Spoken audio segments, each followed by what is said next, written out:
నమస్కారం. ఓటెన్ TV news కి స్వాగతం. మైనారిటీ వర్గానికి చెందిన ప్రజా ఫోకస్ రిపోర్టర్ భాషా కుమార్తె కళాశాల ఫీజు నిమిత్తము 5,000 రూపాయలు, మరొక ప్రముఖ జర్నలిస్టుకి 5,000 రూపాయలు మాజీ ఎమ్మెల్యే దక్షిణ నియోజకవర్గ సమన్వయకర్త వాసుపల్లి గణేష్ కుమార్ సహాయం అందజేశారు.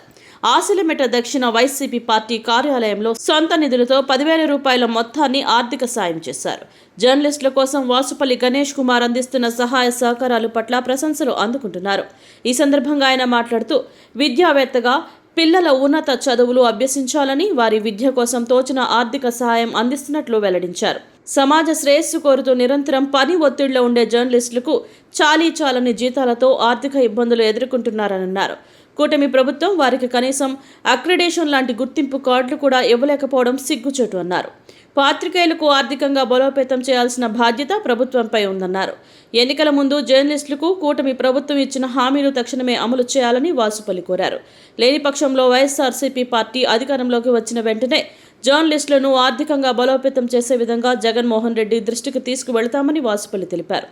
కార్యక్రమంలో 30వ వార్డు అధ్యక్షుడు Dasamanthala Manikyalarao, south booth committee 39వ వార్డు అధ్యక్షులు ముజూబ్ ఖాన్, చింతకాయల వాసు తదితరులు పాల్గొన్నారు.